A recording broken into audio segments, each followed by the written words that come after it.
Dalawa sa mahalagang sangkap ng isang panghabang buhay na relasyon ay honesty at faithfulness. Mahalagang dalawang bagay na ito dahil dito mo makukuha ang tiwala ng partner mo.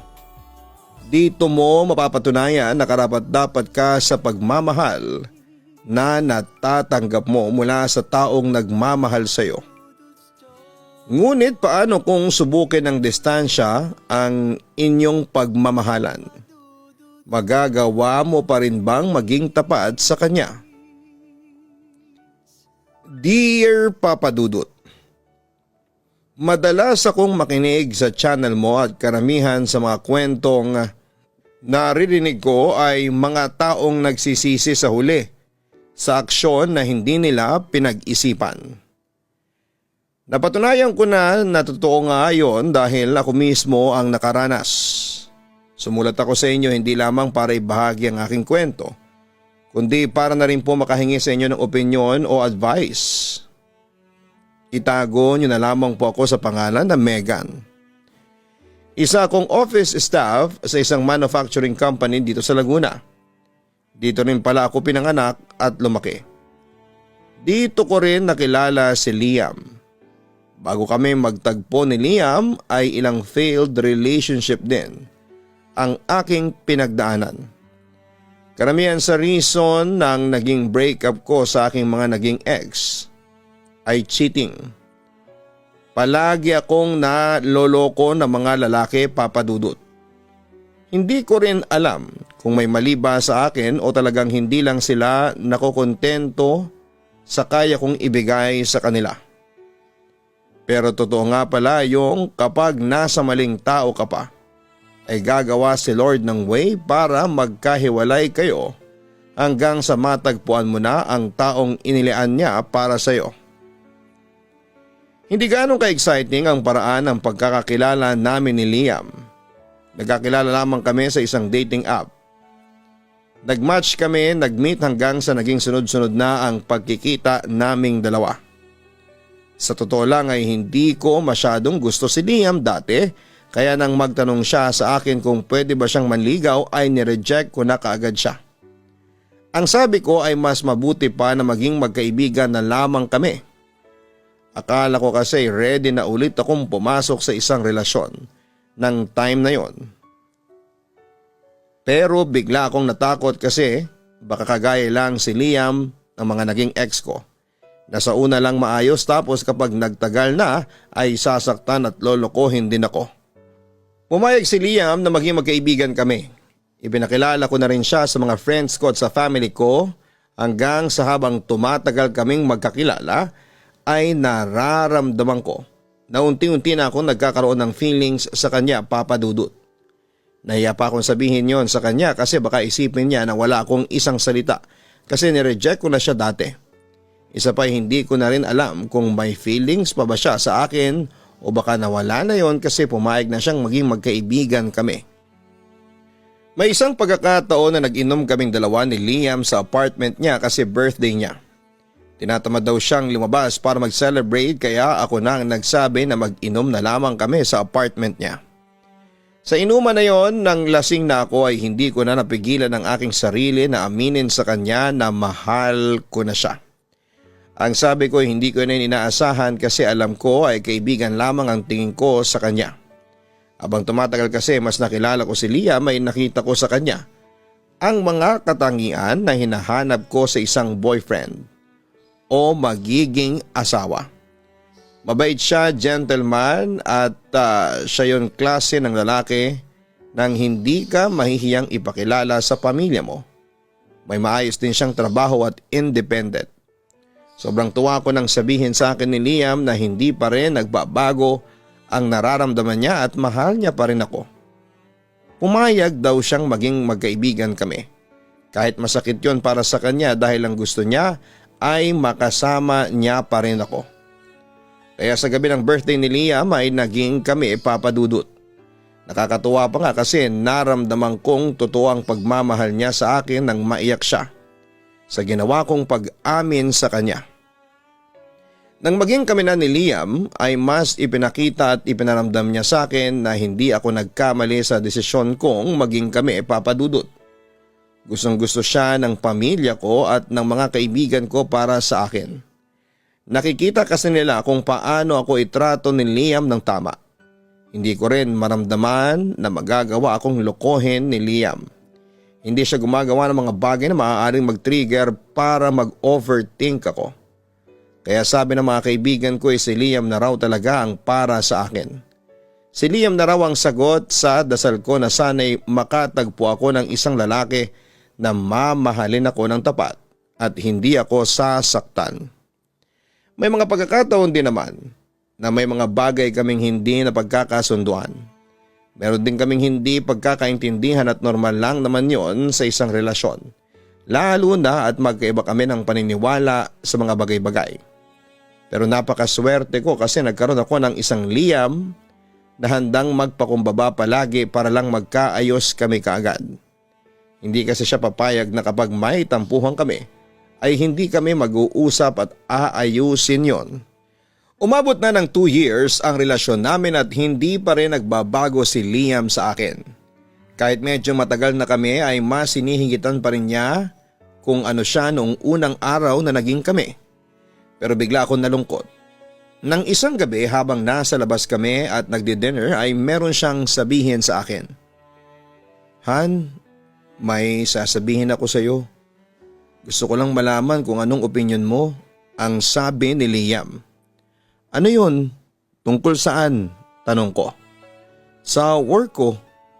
Gusto kasi akong ipadala ng company namin sa Japan 2 years. Bigger salary. Sagot pa ni Liam. O anong sabi mo? Anong desisyon mo? Tanong ko. Ang sabi ko, pag-iisipan ko muna pero kailangan na nila ng sagot ko next week. Kung hindi ko tatanggapin ay sa iba nila ibibigay.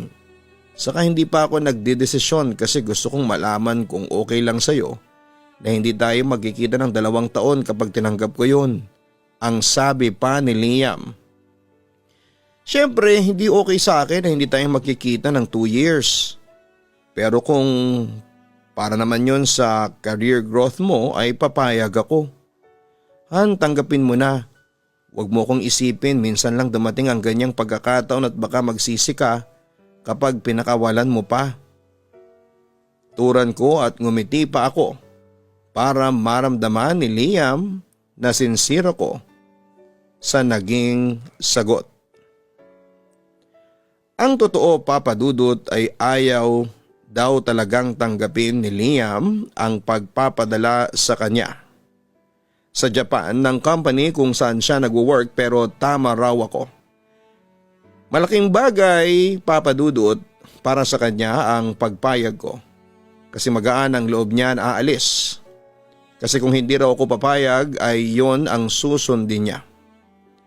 Totoo rin naman ako sa sinabi ko sa kanya, Papa Dudut, na ayokong pigilan si Liam sa magagandang opportunity na darating sa buhay niya, lalo na at para yon sa trabaho niya.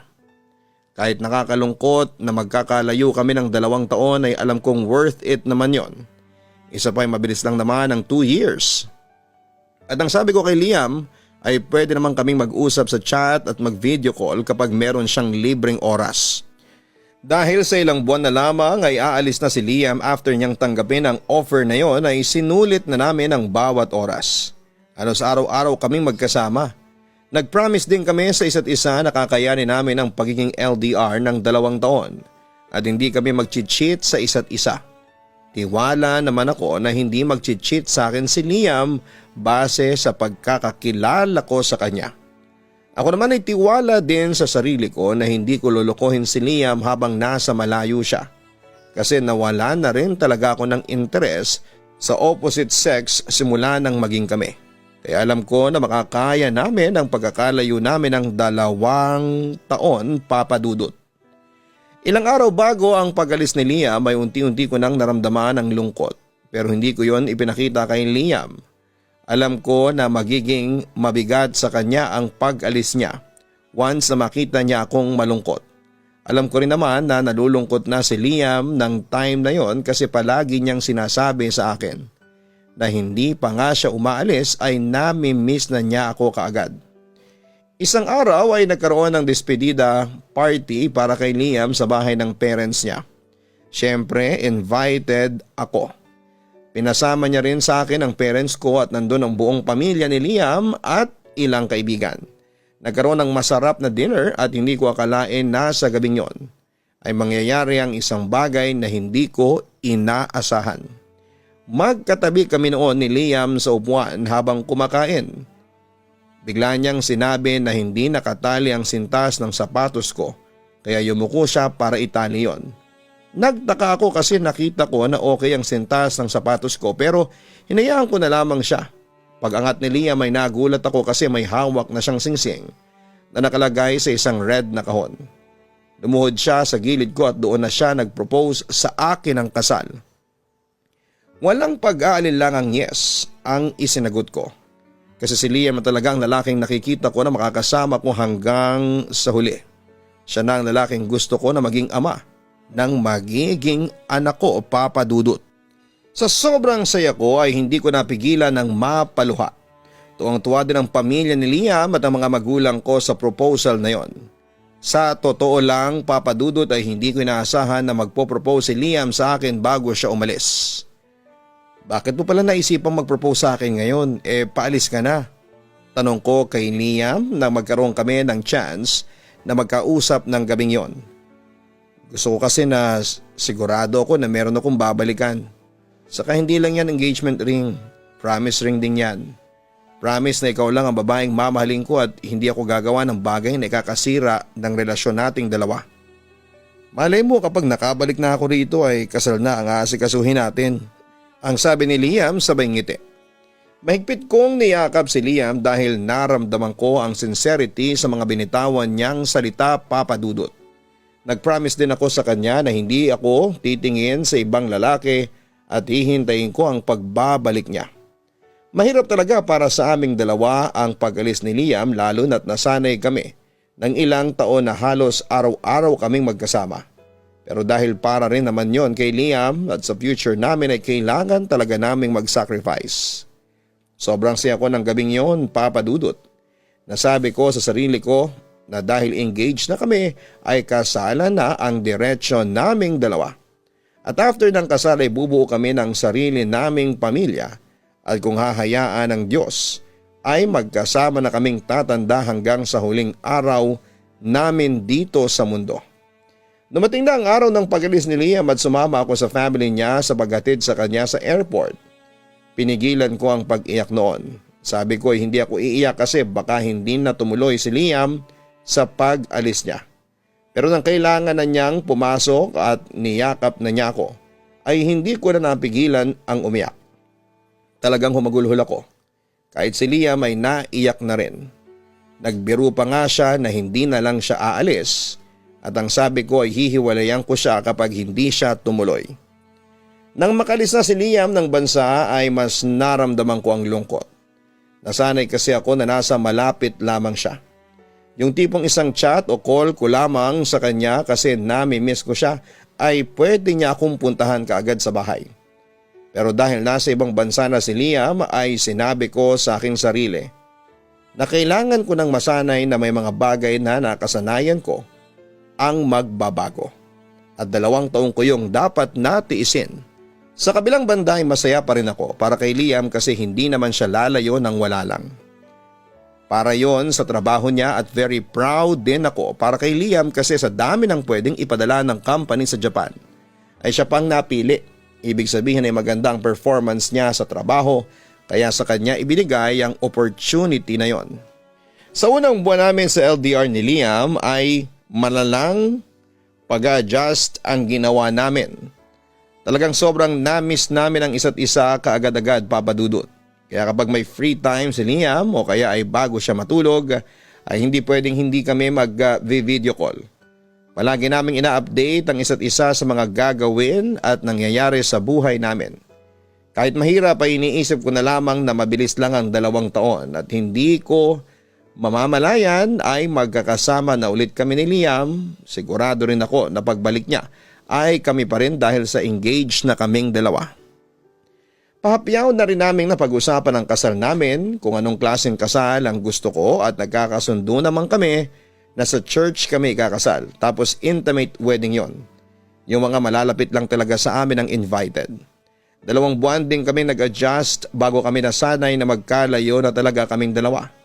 Yun nga lang ay napansin ko na dumating na ang pag-update ni Liam sa akin at kung minsan ay may mga araw na hindi na kami nakakapag-video call. Hindi ko tuloy maiwasan ang mag-isip ng kung ano-ano ng dahil doon. O bakit nakasimangot ka, Han? May nangyari ba? Hindi ba okay ang mood mo? Tanong ni Liam sa akin nang magka-video call kami. Magiging honest ako sa iyo. Nagtatampo kasi ako sa iyo eh. Hindi ka nakagaya dati na palagi nag-update sa akin. Tapos minsan na lang tayo mag-video call. Seryoso kong sabi kay Liam. Sorry Han, sobrang busy lang talaga ngayon. Tapos literal na kapag uuwi ako sa bahay ko rito, diretso tulog na ako kasi pagod na pagod ako sa trabaho. Sorry, babawi ako sa iyo, promise. Ang sabi ni Liam. Kahit nga break time mo sa trabaho hindi ka nag-chat sa akin. Patuloy kong pagtatampo. Nasa locker kasi ang phone ko, Han. Minsan ay hindi ko na nakukuha kapag break time ko kasi nagmamadali na ako sa pagkain. Paliwanag naman ni Liam. Hindi ko rin naman kayang magalit ng matagal kay Liam kaya tinanggap ko ang sorry niya. Nag-sorry din ako sa kanya kasi hindi ko naintindihan ang pagod at oras niya. Ang sabi ko ay talagang nami-miss ko lang siya. Kaya siguro masyado na akong mapaghanap ng atensyon sa kanya kahit alam ko naman na nagtatrabaho siya. Naintindihan naman daw ako ni Liam kaya wala akong dapat na ihingi ng sorry sa kanya. Pinag-usapan namin ni Liam ang tungkol sa paglalaan ng oras kung kailan kami mag-uusap para hindi na namin yon maging problema sa mga susunod na araw. Kapag hindi siya agad nakaka-reply sa chat ko ay alam kong busy siya. Naintindihan ko rin na kapag hindi siya nakaka-video call sa akin after ng work niya ay ibig sabihin noon ay grabe na talaga ang pagod niya. At nakatulog na siya pagka-uwi niya mula sa kanyang trabaho. Na magkaroon kami ng understanding sa bagay na yon ay mas naging smooth na ang sitwasyon namin, Papa Dudut. Hindi na yun naging ugat ng hindi namin pagkakaintindihan at nakasurvive naman kami sa unang taon na nasa Japan si Liam. Para sa amin ay isang achievement yon. Medyo sumasaya na rin kami kasi 1 taon na lamang ay uuwi na si Liam at magkakasama na ulit kami ng halos araw-araw. Butit nakakaya mo ang LDR, Bes. Hindi ba palagi kayong magkasama dati ng jowa mo? Ang sabi sa akin ng best friend kong si Cara nang magkita kami. Mahirap nung una pero nasanay na kami. Halos araw-araw kaming nagkakatampuhan. Nasa magandang pag-uusap lang naman yan. Saka kung love ninyo talaga ang isa't isa kahit nasa ibang planeta pa siya ay hindi kayo susuko, tugon ko. Pero hindi ka ba natatakot na baka ipagpalit ka ron ni Liam sa Japanese? Ang dami kayong magagandang babae doon. O kaya ay gumagawa na siya ng kababalaghan ang hindi mo alam. Ang turan pa ni Cara. Yan ang hindi mangyayari, Bes. Malaki ang tiwala ko kay Liam. Good boy kaya yun? Confident kong sagot. Ikaw, Bes, hindi ka ba naghahanap ng touch and care ng isang lalaki? Tanong pa ni Cara. Hindi no, kahit magkalayo kami, never kong lulukohin si Liam. Saka nakikita mo ba itong singsing ko? Engaged na kami. Baka nakakalimutan mo. Baka nga pag uwi nun ikasal na kami. Napakatanga ko naman kung magloloko pa ako, hindi ba? Sagot ko. Sa bagay, I agree. Napakabait din ni Liam bukod sa gwapo. Ang sabi pa ni Cara.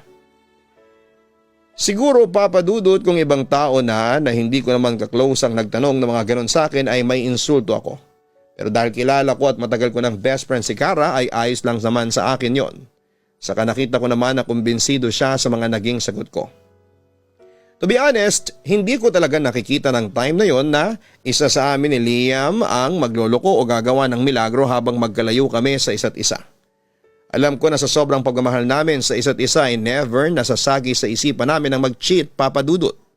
Mas gusto ko pang hintayin ang pagbabalik ni Liam kesa sa humanap ako ng ibang lalaki. Ganon ang nasa utak ko ng panahon na yon. Nang mag-birthday ako ay naisipan ko na i-celebrate yon sa paraan na hindi ko pa nagagawa. Ang naisip ko ay magbakasyon sa Palawan kasama ang parents ko. Kasi hindi ko pa yun nagagawa, Papa Dudut. Ipinalam ko kay Liam ang plano ko sa birthday ko at ang sabi niya ay magandang ideya yon kasi magkakaroon ako ng chance na makabanding ang mama at papa ko. Matutuwa rin daw ang parents ko kasi makakapagbakasyon sila. Don't worry, magpapadala ako ng pera sa iyo, Han. Pandagdag mo sa budget ninyo para sa Palawan, ang sabi pa ni Liam. Han, hindi na kailangan, may budget na ako para doon, tanggi ko. I insist, birthday gift ko na yon para sa iyo at magtatampo ako sa iyo kapag hindi mo tinanggap, pilit pa ni Liam.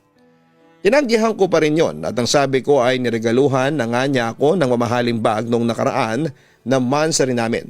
Sabi ko ay okay na yon sa akin at parang yun na rin ang birthday gift niya para sa akin. Pero hindi pa rin tumigil si Liam at wala na ako nagawa na mag-transfer na siya ng pera sa akin. Huwag ko raw ibabalik yon kasi magtatampo talaga siya sa akin. Kaya ang ending tinanggap ko na lamang at nagpasalamat sa kanya. Mas okay daw na mas malaki ang budget namin sa bakasyon na yon para mas mag-enjoy kami ni na mama at papa sa Palawan. Mas marami raw kaming pwedeng gawin ng parents ko kung malaki ang perang dala namin. Sinabi ko yon sa mama at papa ko at nagpasalamat din sila kay Liam. Malaking bagay ang perang ibinigay sa akin ni Liam para sa bakasyon namin na yon ng parents ko. Dahil mas nakapag-enjoy kami kasi hindi kami masyadong nagtipid. Nakita ko kung gaano kasaya sila mama at papa kasi minsan lang kami makapagbakasyon ng magkakasama. Siyempre hindi nawala ang picture taking, pinaghandaan ko talaga ang pagpunta namin sa Palawan at na-achieve ko naman ang beach body na gusto ko para sa mas confident kong pagsuot ng two-piece swimsuit. Papadudot kaya panay ang paglagay ko ng pictures ko sa aking story sa IG at Facebook. Nang makita ni Liam ang mga pictures ko ay sinabi niya na mas lalo niya akong na-miss. Parang gusto na raw niya tuloy na mag-book ng flight sa araw na yon at pagdating niya ay pakakasalan na kaagad niya ako. Baka raw kasi meron pang umagaw sa akin sa kanya. Baliw ka, kahit na anong gawin nila, hindi ako magpapaagaw. Sa'yo lang ako, Han. Walang kahit na sinong lalaki ang makakapalit sa'yo sa puso ko. Saka sobrang tanga ko na kung magpapaagaw pa ako, no? Jackpot na ako sa'yo, ang sabi ko kay Liam nang magka-video call kami. Alam ko naman nagbibiro lang ako, Han. Confident naman ako na hindi ka magpapaagaw sa iba. Nakangiting turan pa ni Liam. Pero seriously, miss na kita. Sana kasama ka namin nila mama at papa sa Palawan. Sobrang ganda pala talaga doon. Pakli ko. I miss you too, Han. Huwag kang mag-alala, kapag nakauwi ako riyan ay pupunta ulit tayo doon. Wala nang isang taon ay uuwi na ako, hindi ba? Ang sabi pa ni Liam. Yun talagang pinanghawakan ko, Papadudot, ang ilang buwan na lamang ang hihintayin ko at uuwi na sa Pilipinas si Liam. Magkakasama na rin kami ulit finally at hindi na kami magkakahiwalay pa. Isa sa mga kumuha ng atensyon ko sa mga nag-react at nag-comment sa story ko sa Facebook ay ang ex-boyfriend kong si Justin. Nakapublic kasi ang story ko kaya kahit na hindi ko friend ay mabuview pa rin yon. Siya ang boyfriend ko dati bago dumating sa buhay ko si Liam. Naghiwalay kami kasi naging toxic na ang relationship namin. May duda kasi ako na meron siyang ibang babae base sa mga kilos niya pero wala naman akong napatunayan. Until nag-decide na akong tapusin ang relasyon namin kasi kung ano-ano nang pagdududa ang naiisip ko sa kanya. Hindi na healthy yon. Nag-chat si Justin sa akin at ang sabi niya ay ang ganda at sexy ko na raw pala lalo. Nangumusta siya, nag-reply lang ako ng thank you. Nag-chat ulit si Justin at tinanong niya kung nasaan ako pero hindi ko na yon binuksan. Para sa akin ay wala nang sense pa para makipag-chat ako sa kanya dahil meron na akong Liam. Isa pa'y alam kong masasaktan si Liam kapag nalaman niyang nakipag-chat ako sa isa sa mga ex ko. Hindi ko na rin binanggit kay Liam ang pag-chat ng ex ko sa akin kasi para sa akin ay hindi yun big deal lalo na at hindi ko itinuloy ang pakikipag-chat kay Justin. Doon na nagsimulang mag-chat si Justin sa akin almost every day. Pero hindi ko siya nire-replyan. Naisip ko na chinachat na lamang niya ako kasi nakita niya na sexy ako sa story ko. Kaya sa mga sumunod kong nilagay sa story ko ay old pictures namin ni Liam na magkasama at nilagyan ko ng caption kung gaano ko siya kamis. Sinadya ko yon para malaman ni Justin na masaya ako sa current relationship ko. Feeling ko ay nakuha naman ni Justin ang message ko sa pamamagitan ng stories ko sa Facebook kaya nag-stop na siya ng pag-chat sa akin. Habang papalapit na ang pag-uwi ni Liam ay sobrang na-excite na ako, Papadudot. Hindi pa rin ako tumigil sa pagpapaseksi para pag uwi ni Liam ay mas lalo siyang mahalina sa aking alindog. Nagpupunta rin ako ng gym kasama si Cara. 2 months na lamang at pauwi na si Liam. Sobrang bilis ng mga araw. Parang kailan lang ay umiiyak ako sa airport nang ihatid namin siya sa pag-alis niya. Totoo nga na sobrang bilis lang ng 2 taon. Hindi ko na kasi namalaya na malapit nang umuwi si Liam. Kahit si Liam ay sinasabi sa akin na excited na siyang makauwi para makita at makasama niya muli ako. Hindi na raw siya makapaghintay sa araw na magkakasama na ulit kaming dalawa. Yun nga lang sa tuwing magkausap kami ni Liam through video call ay hindi ko maiwasang mapansin na parang may gusto siyang sabihin sa akin pero hindi niya magawa. May isang beses na tinanong ko siya kung meron ba siyang sasabihin pero ang sagot niya ay wala. Medyo pagod lang daw siya sa trabaho kaya may mga moment na parang lutang siya kapag magkausap kami. Hindi ko na lamang din binigyan ng ibang meaning ang napansin ko na yon kay Liam at naniwala ako sa sinabi niyang pagod lamang siya. Isa pa ay kilala ko si Liam. Hindi siya sinungaling at lahat ng sinasabi niya sa akin ay totoo. Kahit pa nga ikakagalit o ikakainis ko ay sinasabi niya. Naniniwala ako na kung may problema o bagay na kailangan akong malaman ay hindi magdadalawang isip si Liam na sabihin kaagad sa akin yon. Dumating na nga ang araw na pinakahihintay ko, ang pag-uwi ni Liam. Sumama ako sa family niya sa pagsundo sa kanya sa airport. Nang makita ko ulit si Liam after 2 years ay na-amaze ako sa naging malaking pagbabago sa kanya. Mas lalo siyang gumwapo at gumanda rin ang pananamit niya. Nag-improve kumbaga. Sa bahay na nila kami dumiretso kung saan ay kumain kami ng lunch. Ibinigay na rin niya sa akin ang mga pasalubong niya sa akin at sa family ko. Gabi na nang umuwi ako sa amin at kailangan din kasing magpahinga ni Liam. After 2 days ay ginulat ako ni Liam nang sabihin niya na magpupunta kami dalawa sa Palawan kagaya ng plano namin noong nasa Japan pa siya. Hindi na ako tumanggi kasi chance na namin yon para makapag-bonding. 1 week kami sa Palawan at talagang nag-enjoy kaming dalawa. Sinulit namin ang mga araw na yon pero walang nangyari sa amin. Actually ako ang nag-insist na may mangyari sa amin pero tumanggi si Liam. Sabi niya after niya akong pakasalan ay saka namin gagawin yon. Sa sinabi niyo ni Liam ay mas naramdaman ko ang love niya at ang pagrespeto niya sa aking pagkababae. Kaya nasabi ko na nasa tamang tao na talaga ako. After ng 1 week na bakasyon namin ni Liam ay nagkaroon naman sila ng family reunion. Kasi may mga kamag-anak siya na gusto rin siyang makita. Isinama ako ni Liam at sa isang private resort namin yun ginawa. Dahil sa kilala ko ng buong family ni Liam ay hindi na ako nailang sa kanila. Sobrang welcome na ako sa kanila, Papa Dudut. Nagkaroon din ng inuman at sumali kami ni Liam. Kainuman namin ang father niya at mga pinsan niya.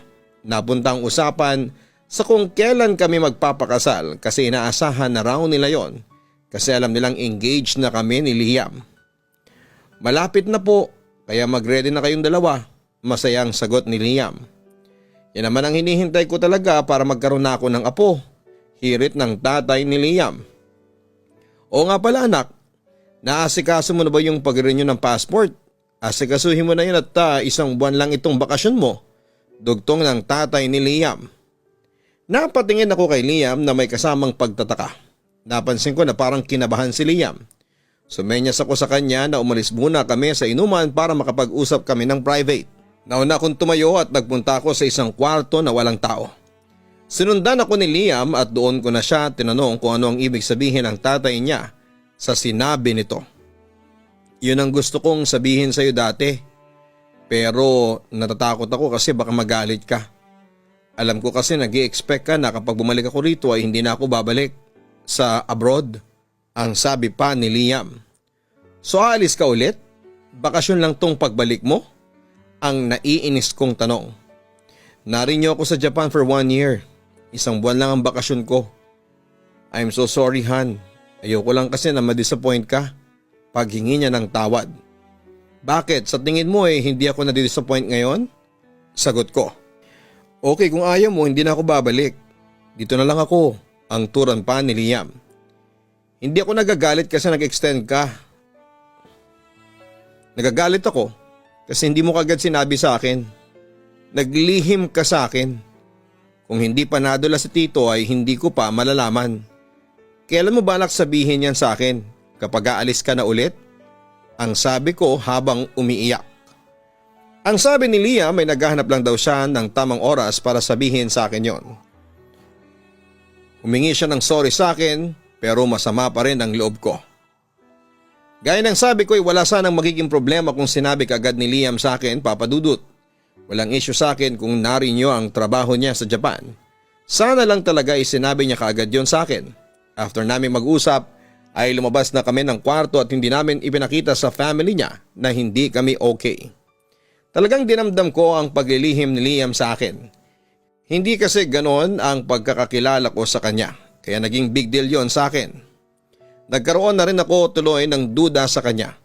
Kagaya ng baka hindi lang yon ang hindi niya sinasabi sa akin. Baka may iba pang bagay na mas malaki. Medyo nagkaroon ng lamat ang buong tiwala ko kay Liam, Papa Dudut. Hanggang sa makalis si Liam ay hindi kami naging okay. Hindi rin ako sumama sa paghatid sa kanya sa airport pero medyo nakonsensya ako kasi yun na ang last day na makikita ko siya. Kasi 1 taon na naman na mawawala siya. Yun kasi ang unang beses na may isang bagay na inilihim si Liam sa akin kaya medyo mabigat yon para sa akin. Nang nasa Japan na ulit si Liam ay nagpatuloy ang communication namin pero hindi ko maiwasan ang maging cold sa kanya. Napansin niyo ni Liam kaya nag-sorry ulit siya sa akin. Naintindihan daw niya ang treatment ko sa kanya dahil meron siyang kasalanan. Pero sana raw ay hayaan ko siyang bumawi. Ang sabi ko ay hindi naman niya kailangan bumawi. Hayaan na lang namin na mawala ang tampo ko sa kanya at magbalik din yon sa dati. Dumating ang time na mas naging busy sa trabaho si Liam. May mga araw na dumadaan na hindi talaga siya nakakapag-chat. Pero alam ko naman na ganon na nga ang mangyayari. Sinabi na agad yun ni Liam sa akin noon.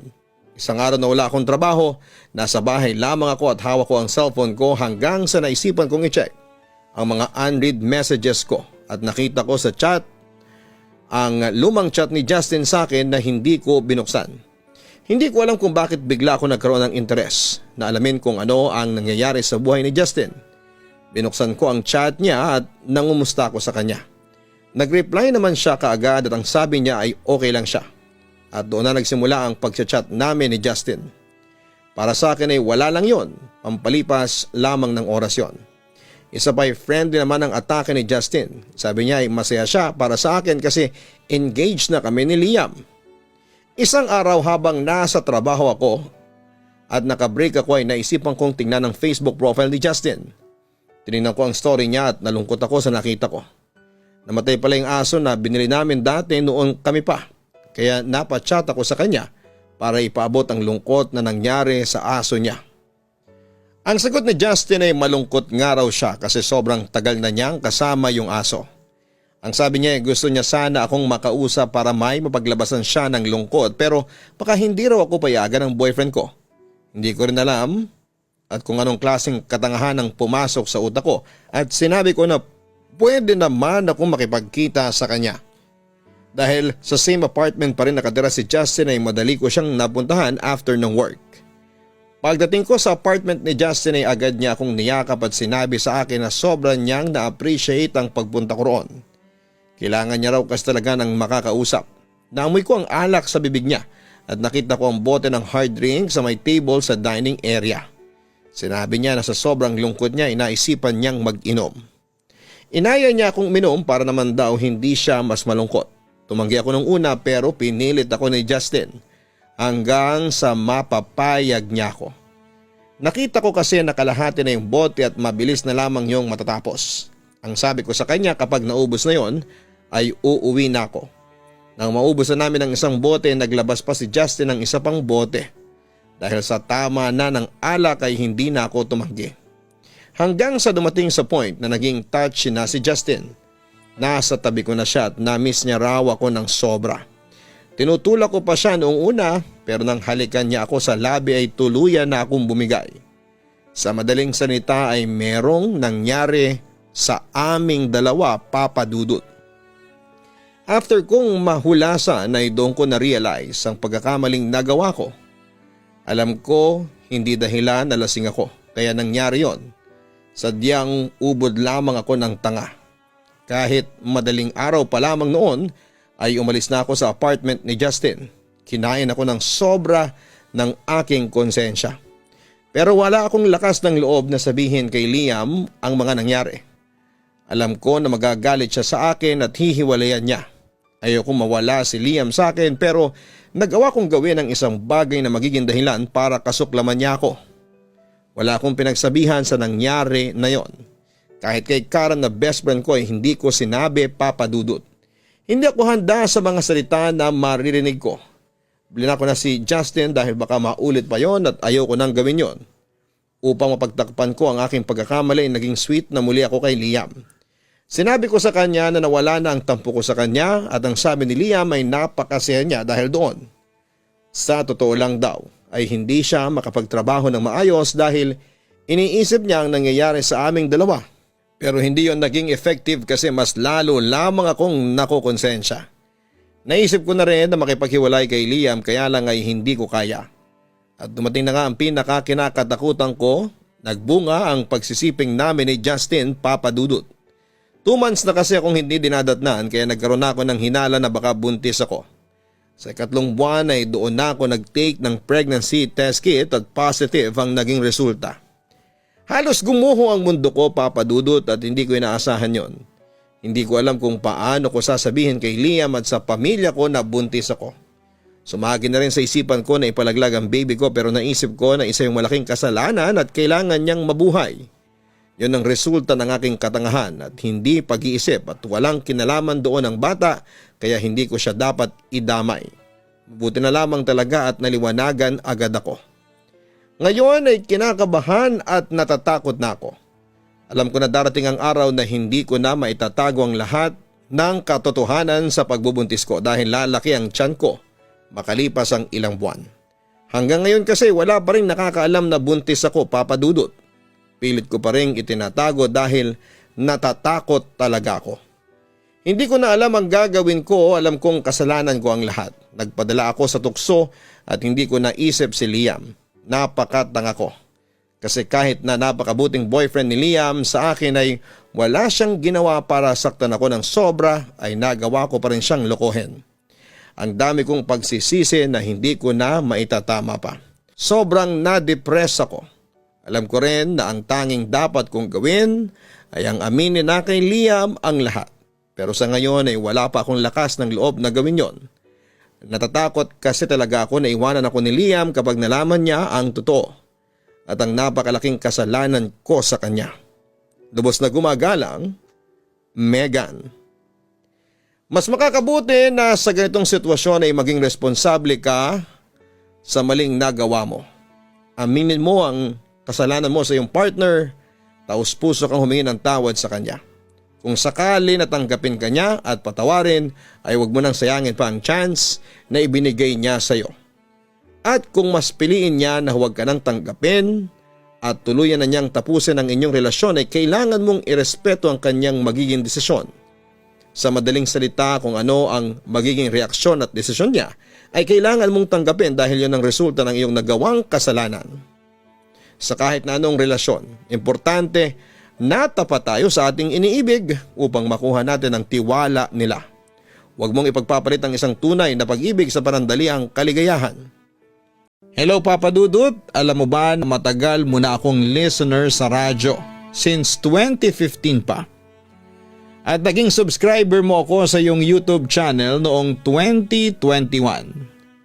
Natatandaan ko pa nga ang unang storya na napakinggan ko. Yung Jeremy ang story na tungkol sa rivalry ng dalawang magkapatid. Anyway, marami na po akong napakinggan sa inyong channel. At ang hilig ko talagang pakinggan ay ang mga horror stories. May mga kwentong natakot ako. Meron ding natawa kahit na horror. Pero minsan ay napataas din ako ng kilay. Pero sa huli maganda at may aral ang bawat kwentong tinatampok ninyo. Siya nga pala, ako po si Risa, 26 years old at kasalukuyang nakatira dito sa Commonwealth, Quezon City. Sisimulan ko ang kwento ko noong high school ako sa school na hindi ko nababanggitin ang pangalan. Maayos naman po ang pag-aaral ko. Mataas ang nakukuha kong grades at saka hindi naman ako pasaway na estudyante. Kaya wala naman akong na-encounter na problema. Maliban na lamang siguro sa cramming pagdating sa pasahan ng mga projects, assignments, research papers at iba pa. Well, normal lang naman yon sa isang estudyante. But in the end, naso-survive ko naman ang lahat ng pagsubok sa aking pag-aaral.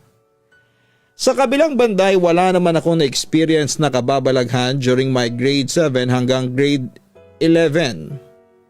Katulad ng sinabi ko, normal lang ang lahat kahit pa napababalitang haunted ang school namin.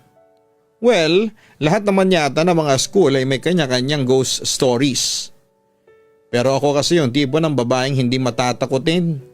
Actually, hindi nga ako naniniwala sa mga multo. Pero hindi ko alam na darating ang araw na magbabago yon nang tumungtong na ako ng college. Bilang graduating student, alam nating marami ang pamahiin. Sabi raw, lapitin daw ng disgrasya at malas ang mga estudyanteng magsisipagtapos ng pag-aaral. Malas mo kapag hindi ka nakadalo ng graduation dahil naaksidente ka, nagkasakit, or worst, namatay. Kaya kapag may graduating student ka ay marami ang bawal. Bawal sumama sa outing, party, bawal magpagabi sa daan dahil baka maaksidente. Minomonitor din ang kanilang kalusugan. Bawal ang inom, sigarilyo, kolesterol at kung ano-ano pa para hindi ka magkasakit. Kadalasan daw kasing sakit ng graduating students ay cardiac arrest, stroke, aneurysm o yung may pumutok na ugat sa utak. Kapag outing o field trip ay bawal ang anumang swimming related activities, mountain climbing, maski yung pagbabiyahe ng malayo. Sa totoo lang ay hindi ako naniniwala sa mga pamahiing ganito pero since grade 7 hanggang grade 12 ako. Napapansin ko na kada taon ay may namamatay talaga at least one graduating student. Kaya naman yung mga professor namin ay pinagsasabihan talaga kami every day, especially pag malapit na ang graduation. It's not worth proving it wrong so nag-iingat na lang talaga kami. Fast forward, nang tumungtong na ako sa 4th year college at graduating student na ako ay naka-encounter ako ng ilang problema. Late na akong na-enroll noon, siguro mga ilang days pa after our first day of classes. Kaya naman medyo patapon na yung schedule ko. May subject pa nga ako doon sa isang building na hindi ko alam na ginagamit pa pala. Kasi mukhang wala naman akong nakikitang mga estudyante na pumupunta doon. Sabihin na lang nating Taxation 101 subject yon. Hindi ko na kasi maalala kung anong subject. Anyway, kahit na medyo behind na ako sa mga lessons, ay laging smooth pa rin naman ako kahit papaano yung takbo ng first day of school ko. Yun nga lang, malayo yung lalakarin ko papunta sa aking Taxation 101 subject. Pagkarating ko doon sa building ay napansin kong walang katao-tao doon. Maliban na lamang sa isang classroom na sa tingin ko ay nag-i-start ng magklase. Tinignan ko ulit yung schedule just to make sure na hindi ako nagkamali, ang tama naman yung building and room number na pinuntahan ko. Kaya pumasok na ako quietly sa door sa may likuran at doon na rin ako sa likuran naupo. Konti lang din sila ang nasa loob, mga more or less ay 15, kasali na yung teacher. Sa tingin ko yung mga late enrollees din yung mga yon. Lumipas ang mga buwan at dumating na ang huling linggo ng semester. Natapos na rin yung final exams and releasing of grades namin noon. Tinignan ko yung grades ko and okay naman kasi wala ako ni isang bagsak. Pero yung ibang subjects ay hindi pa nagbibigay ng grades kasi may ibang requirements pa sila na due before matapos ang semester. Few days later, nagtataka na ako dahil wala pa yung grade ko sa Filipino. Wala naman akong absent maliban noong first days of classes. Naisipan kong kausapin yung teacher ko sa taxation pero sakto nung time na yon ay pinatawag na pala ako ng Dean ng College of Business. Tinatanong ako kung bakit hindi ako nag-enroll ng Taxation 101 subject. Samantalang prerequisite yon para makapag-enroll ako ng Taxation 102 sa next semester. Kailangan ko makumpleto ang taxation subjects para makasama ako sa graduation by the end of school year. Siyempre nagtaka ako at nagpaliwanag na imposibleng hindi ako nakapag-enroll. Kasi lagi akong pumapasok doon sa klase and maganda naman ang performances ko. Nagpaalam muna ako sa dean para kunin yung schedule, quizzes and exam papers ko bilang pruweba na pumapasok ako sa subject na yon. Bumalik ako na dala-dala yung pruweba ko at nung tinignan ng dean yung schedule ay napakunot siya ng noo. Miss Risa, walang Taxation 101 sa registration form mo. Biglang sabi niya sa akin. Nagulat ako kaya muli kong tinignan ang registration form ko. Doon ko nga na-realize na tama si Dean. Wala talagang nakaprint na Taxation 101 subject sa registration form ko. As in para siyang magic na biglang nawala. All imagination ko lang pala ang lahat. Chinek din ni Dean namin sa registrar kung aksidente bang napasama ang sinasabi kong schedule sa official list nila pero ayon sa registrar mismo, wala silang nakitang schedule na ganon. Ang gulo, hindi ba? As in kung ikaw ang nasa kalagayan ko ay hindi mo talaga basta-basta mauunawaan ang mga nangyayari sa iyo. Noong nag-sink in na sa akin lahat ay kinausap ako ng dean na hindi raw nag-exist yung klase na pinapasukan ko and hindi na rin daw ginagamit yung building na yon for classes. Hindi ko agad ito na-gets pero ikinuwento sa akin ng dean kung ano yung nangyari sa section na yon ilang years nang makalipas. Recollection daw yon ng mga graduating economics students nang maaksidente silang lahat while nasa biyahe. Wala raw ni isa sa kanilang nakaligtas. Nung tinignan ni Dean yung quizzes ay napalunok naman ito nang makita ko yung mga nakasulat na names sa corrected by.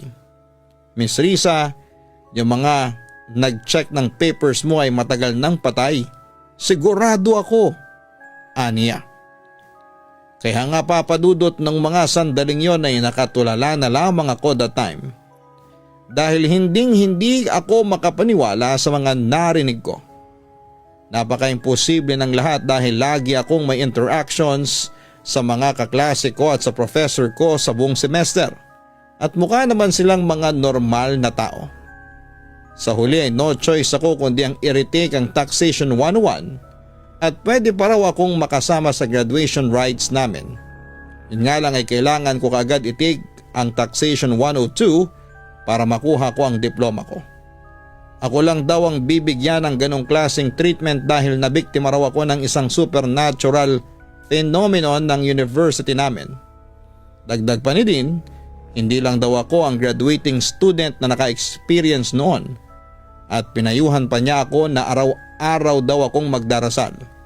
Pagpasok sa school at pag-uwi sa bahay dahil lapitin daw ng malas ang mga estudyanteng malapit nang magtapos sa pag-aaral. Pagkatapos noon ay naging usap-usapan na yung nakakakilabot na nangyari sa akin sa buong campus. Hanggang sa nag-sem break na at kumalat na rin daw ito sa ibang schools. Samantala, matagal-tagal din bago ako naka-move on sa nangyari.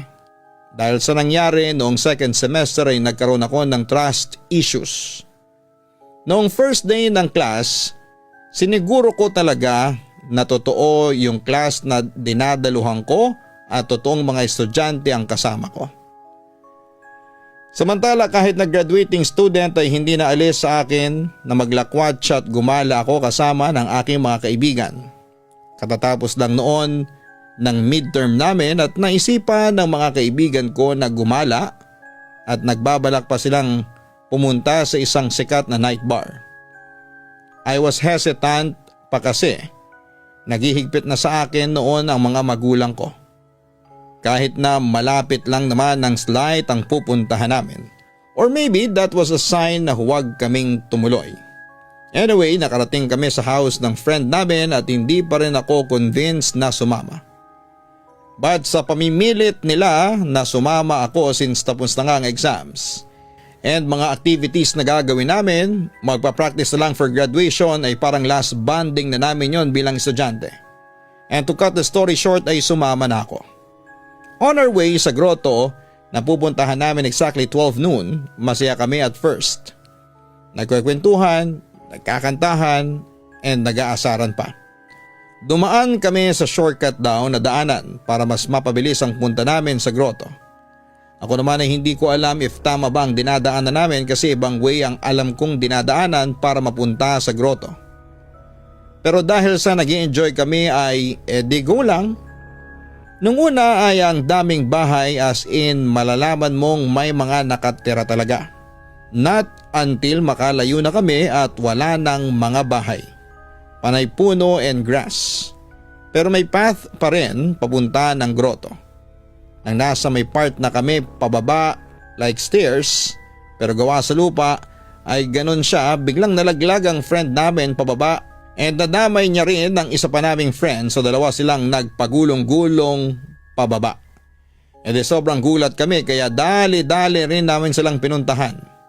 Nagkasugat sila obviously, ikaw pa naman ang malaglag, hindi ba?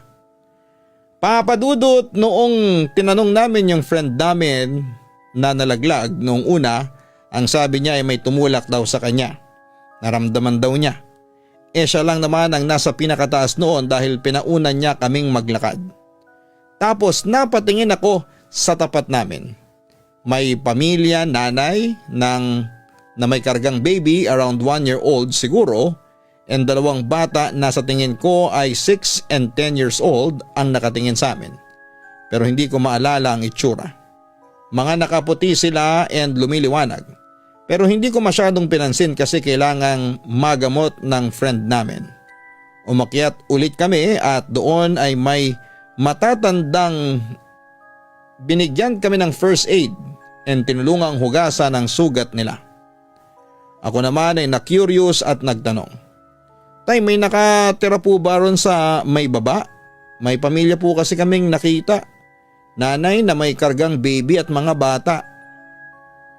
Taka namang nagtinginan sina tatay and Ale sabay tingin sa akin. Wala nang nakatira ron. Pero may namasakir na pamilya ron dati. Sa sinabing yun ni tatay, talaga namang kinalabutan kami ng isa ko pang friend. Natakot talaga kami and nag-decide na lamang bumalik sa bahay ng nasugatan naming friend. Mamayang kaunti ay biglang may tinanong sa akin ang lalaki na siya kong kinagulat. "May graduating student ba kayo?" "Ako lang pong graduating student. Sila po ay sa next year pa sila gagraduate ng college." Sagot ko naman sa kanya. "Naku iha, mag-ingat ka kasi itong lugar na ito ay puntahan talaga ng mga kabataang tulad mo. Kaya ako nagtanong kung graduating student kayo o hindi, base sa na-experience ko ay maraming mga kabataan na graduating students ang naaaksidente dito. Ang pinakamasaklap na nakita ko ay yung isang graduating student sana ng accountancy nung isang taon. Nasagasaan dyan lang sa highway. Yung iba nahuhulog sa hagdan, nababalian ng buto. Meron din akong nakitang kabataang mataba, bigla na lamang nahulog sa hagdan. Kasi inatake na pala sa puso. Dead on arrival sa ospital. Tapos nalaman kong graduating mass comm student pala yung namatay. Kwento pa ng lalaki sa akin. Ganun po ba? Kinakabahan kong sabi. Sa huli ay nagamot din yung mga kasama ko at nakauwi din kami ng ligtas sa bahay. Pero simula noon ay hindi na talaga ako naglakwatsa at dinoble ko ng pag-iingat ko. May mga nalaman din akong pamahiin noon na masama raw palang umalis ng tanghaling tapat and bawal din daw gumala if malapit na ang graduation. delikado daw. From that experience, talagang naniwala ako sa multo at ginawa ko talagang lahat ng klase ng pag-iingat dahil gusto kong makagraduate ng college. Dahil naman sa mga nagawa kong pag-iingat, akala ko talaga papadudot ay makakaligtas na ako sa mga kamalasan at makakagraduate ako ng walang problema. Pero nagkamali ako dahil eksaktong pagtatapos ng second semester may nangyaring hindi maganda sa buhay ko. Katatapos lang ng final exams noon ay nagsimula nang magsilabasan ang mga final grades namin. Pasado naman ang lahat at taxation 102 na lang ang kailangan kong tapusin sa susunod na semester. At meron akong special na treatment mula sa dean namin na pasasamahin na ako sa graduation rites kahit kulang pa ng isang subject. At yun na nga, nagsimula na ang picture taking at nakatoga na ako. Then nagpractice na kami for graduation. Since practice lang naman ng graduation ay hindi open ang cafeteria sa school namin. So the students went to the store in front of our school to buy foods and whatever. Dito wala pang nangyayari, so expect ko na walang masamang mangyayari sa amin or sa akin. Until it's time to go home. Noong time na para umuwi ay nilibre ko pa yung mga friends ko ng milk tea at binilhan ko din si ate, pero hindi ako sumama sa kanila since delikado dahil wala kaming kasama. So hinintay ko sila sa school at mabilis lang naman silang nakabili. Pagkatapos noon ay dumating yung inaabangan kong tricycle at sumakay ako sa likod nito. Naging maayos naman ang biyahe nung una. Pero noong pakanan na kami, hindi nakita ng tricycle na may sasakyan sa harapan. One way siya, kaso yung kabilang daan pala is sarado, so doon sila dumaan. And bigla siyang lumiko papuntang kanan. I felt sleepy pa naman noon. May hawak pa ako noong milk tea. Ayun, nabitawan ko yung hawak ko at nahulog ako. I think tumama ang ulo ko noon sa gutter at ang sakit. Pinipigilan ko pa ang luha ko noon. Agad namang sumaklolo ang tricycle driver, tapos ay tinayo niya ako at tinanong ako nung ibang tao kung dadalhin daw ba ako sa ospital at kung okay lang ako. Sabi ko'y okay lang, and then sinigurado muna ng driver na okay, tapos ay umuwi na kami. Medyo malapit na kasi yun sa bahay namin. Pag uwi ko'y pumasok akong kwarto, tapos nung nakita ko si mama, napaiyak ako bigla. Tapos inexplain ko sa kanyang nangyari at nilagyan ng yelo ang ulo ko. Medyo inaantok na ako noon, and sabi ni mama ay huwag daw akong matutulog, baka hindi na kasi makagising. Dahil doon ay pinagbawalan akong sumakay sa likod ng tricycle. At naisip ni mama na ihahatid sundo niya ako hanggat hindi dumarating ang araw mismo ng graduation namin. Samantala, dahil na rin sa kaba na baka hindi ako umabot ng graduation, palagi akong nagdarasal na noon bago matulog at bago umalis ng bahay, bago pumasok sa school. Habang papalapit ang graduation day ay lalong tumitindi ang takot ko. Samantala 2 days before graduation ay pinuntahan namin nila papa at mama sina lolo at lola sa Malolos para sunduin sila dahil nag-request sila noon na gusto nilang dumalo sa graduation ko. Nung una ay medyo kinakabahan pa ako kasi babiyahe kami, pero pinanatag naman ni mama ang kalooban ko. At sinabi niya sa akin na kasama naman daw niya ako, kaya walang mangyayaring masama sa akin. Pagdating sa bahay ni na lola ay nakita naming nag-aabang sila sa gate. Dala ang ilang gamit kaya nakalis din kami kaagad pabalik ng syudad. Bukod kay lolo at lola ay kasama din namin ang dalawa kong pinsan na sobrang close ko at gusto ring makanood ng graduation rites. Madaling araw na noon, Papa Dudut. Ewan ko ba sa tatay ko kung bakit doon kami dumaan sa shortcut na halos walang bahay na madadaanan kundi puro bukid. Ang creepy lang sa pakiramdam. Nakakaramdam ako pero hindi ako nakakakita ng multo at never kong hinangad yon. Nagbiroan kaming magpipinsan na sabi ko na what if may makasalubong tayo. Agad naman akong sinaway ni lola noon. Ikaw Risa, hindi ka dapat nagsasalita ng ganyan kasi isang araw na lang at gagraduate ka na. Aniya. Oo nga, wag na kayong magtakutan. Magdadala lang yan ng mala sa atin. Dugtong naman ni Papa. Maya-maya pa ay may pasalubong na lalaki sa amin. Tama lang yung laki ng katawan. Naglalakad sa gitna so nagpreno si Papa pero tuloy-tuloy siya. Hindi siya gumigilid at nagtataka kami. Noong bumisina si Papa ay gumilid siya. Sinundan ko ng tingin at mukhang tao naman. Lumingon pa nga siya sa akin at nakasunod lang ang tingin ko sa kanya. De noong makalampas na sa sasakyan namin ay hindi ko alam kung namalik mataba ko pero biglang nawala yung lalaki. Tinanong ko yung pinsang kong lalaki, "Cedric, nakita mo ba yon?" Hindi umiimik yung pinsan ko, nakatingin lang siya sa likod. "Uy, nakita mo yon?" Ulit ko. Sabi niya, "Oo, paano nangyari yun?" Hindi pa kami nakakalayo ay tumirik yung sasakyan namin. Buwaba si Papa at chinek at nag-start. Hindi ko alam kung ilang minuto na kami doon. "Kanina pa tayo dito sa daanan na ito. Asa na yung highway?" May pagtatakang wika ni Mama. "Nilipat daw, tita." Biro pa ng isa kong pinsang lalaki, si Marlon. "Baka niligaw tayo nung lalaki." Nakuha ko pang tumawa pagkatapos noon. Pero deep inside ay kinakabahan na ako, Papa Dudut. Then mamayang kaunti, nagulat kami kasi nandun na naman yung lalaki. Naglalakad. Doon na ako kinilabutan. Kasi paano na naman siya nakapaglakad doon? Hindi naman namin siya nakitang bumalik. O ayun na naman yung lalaki kanina. Nagsimula na rin magtaka si Mama. Tumapat ang lalaki sa bintanang katapat ni Mama. Tumigil siya. Hanggang sa sumenyas si Papa sa amin na magdasal kami. Kasi iba na ang pakiramdam namin doon sa lalaki. Hanggang sa muling nag-start ang sasakyan namin. Biglang nawala ulit yung lalaki. Akala ko ay okay na. Pero hindi, tumirik na naman yung sasakyan. Hindi pa rin kami nakakarating ng highway noon. Nainis na rin si Mama, bababa sana si Papa kaso'y natigilan siya. Lumingon siya sa likod then tumingin ulit sa side mirror. "O bakit?" Usisa ni Mama kay Papa. "Wala, may tiyanek lang ako," sagot niya.